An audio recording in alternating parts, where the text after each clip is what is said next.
Okay, in this video, I'm going to talk about the next part of your assignment, creating the unit tests that you'll need to create for this assignment. They're going to help you test your controller methods. It's really easy to get them set up. You right-click on the controller you need to create the methods for or update the methods for. Go to Tools and click the Create Update Tests option. You can leave everything else, or everything pretty much the same, except for please uncheck test initializer, finalizer, class initializer, and class finalizer. We won't need those. And then click OK. JUnit 4 is what you want to select. And then download and install JUnit. The first time that you do this, you will need to download and install JUnit. It should go pretty quickly. And once it's done,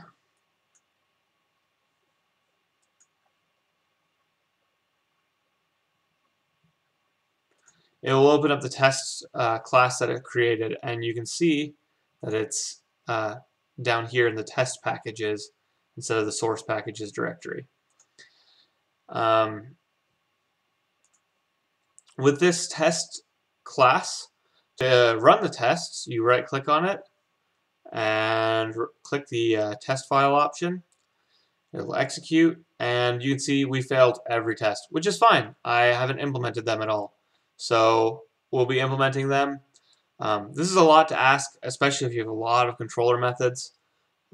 I'm not concerned if you don't end up testing everything, but please try and get at least some tests.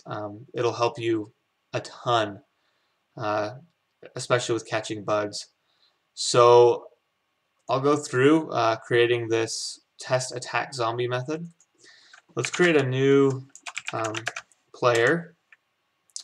And I don't think I need to set anything on the player. For the zombie, though, I'll create a new zombie.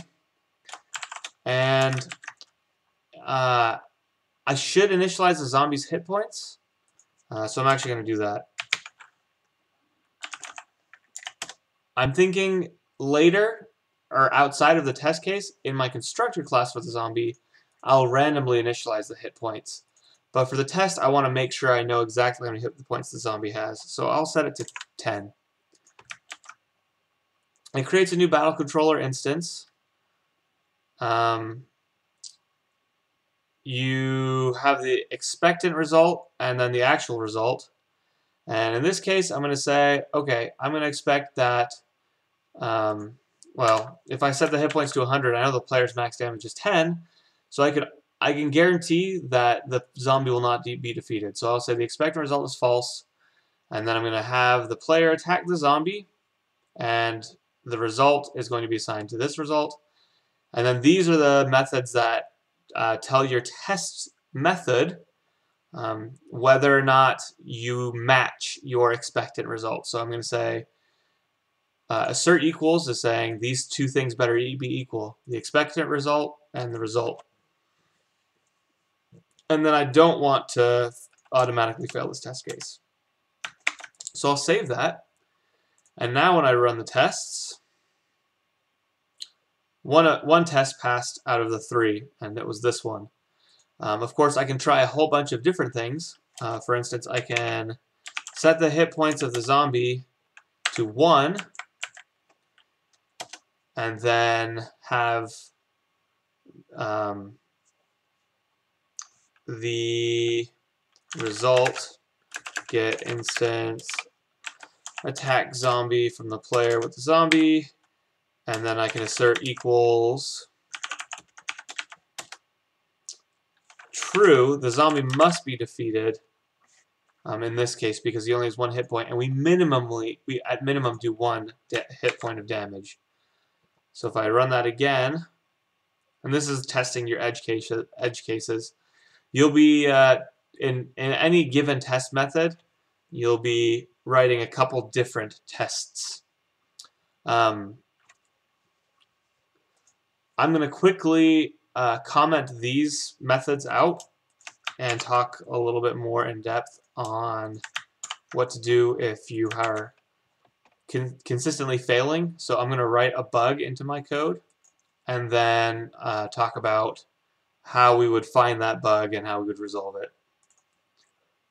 Okay, so I actually went back to the battle controller, and that bug I had before where the hit points are applied after the durability in this return, I wrote that back in, and we'll see if we can catch it with the test case. So back in my test, I needed to fill out the test attack zombie with item, because that's the one where the bug existed. So I initialized a bunch of things and did some asserts. So assert equals means that the two values should be the same. Assert true means that this expression should evaluate to true. And so I'll go ahead and test this, and you can see I failed, and it failed with an assertion failure. So it wasn't any sort of exception that the code threw. It just turned out that one of my things that I thought was going to happen was wrong. And I can see exactly what line that is by expanding this and just clicking the line. And it says, oh, it's on line 78. The durability does not equal 4. And so I wonder, well, should it equal 4? I go back up here. Oh, I actually was setting it to 10. It should equal 9. I decreased the durability by 1. So that was just, I messed up actually writing my test case. Sometimes you write your test cases wrong. Sometimes you write your code wrong. So the trick is making sure which one. You have to find out where the bug actually is. And so if I test this file again, you can see both tests passed. You can see I can assert true here. I know the item's going to do 5 damage plus at least 1 damage from the player. So the zombie's health that starts at 100 better be less than 95. So now let's see if we can catch that bug. Let's create, let's set the zombie's hit points to back to 100. Let's set the item's durability to 1. And then let's set the item's hit points to 5 again. And everything else is the same. Nothing's actually changed. I probably didn't even need to set hit points again. But that's fine. So now let's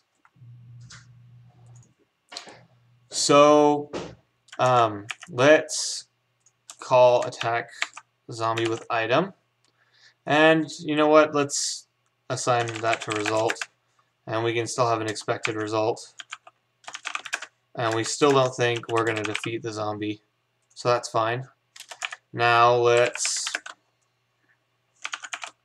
assert equals that the expected result is the result. Let's also assert true that the item's durability is equal to 0. Actually, sorry, this method returns true if the item breaks. So we're actually expecting the result to be true. And then let's also assert true that the zombie's hit points have now been reduced again by at least 6.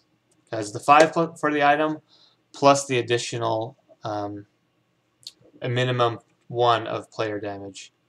So now when I execute this test, I fail on one of my assertions, and it's on the zombie's hit points. So I'll come back and double check this. The zombie starts at 100 hit points. I know I'm doing at least 5 from the item, and I know that I should be doing at least 1 from the player. So my assertion is correct. This should be happening. So I'll come back to my battle controller, and you can see my return happens before I apply the damage. But if I wanted to, I could debug this.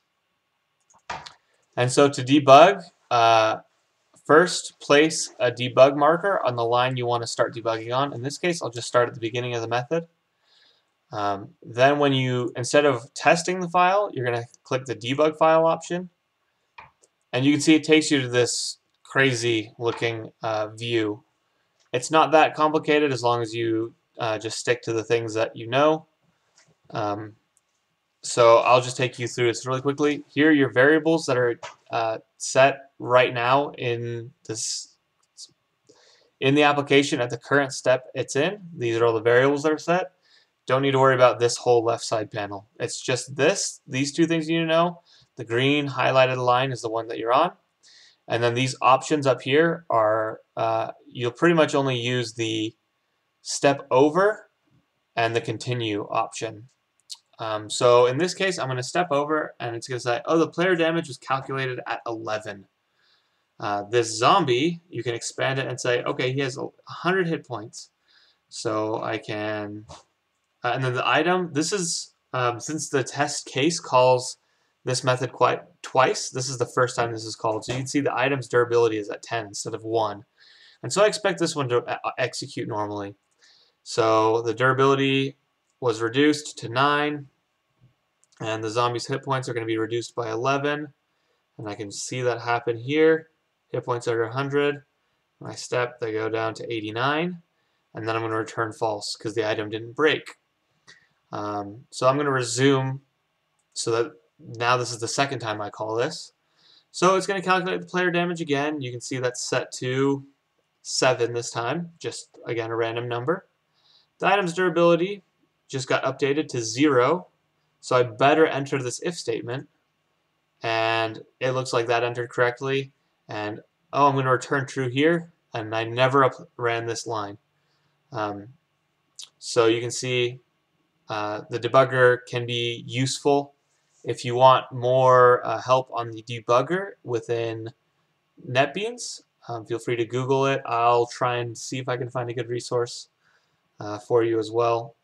You shouldn't be using this too often, and if you do really need to use it and you need some of the complex features, there really aren't any. It's just objects that you can look at, and then their values, and then stepping over and continuing.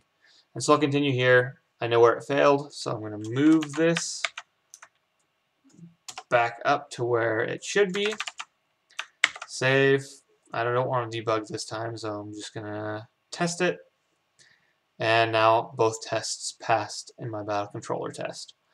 So that's how you're going to write your JUnit test cases and how you're going to run them. If you have any problems, post to the developer forum so that everyone can learn from the answers that are posted there and that everyone can help each other. If you are really stuck though, again, just email me, set up some time, we can meet, and we can help you get started or finished with whatever you're stuck on.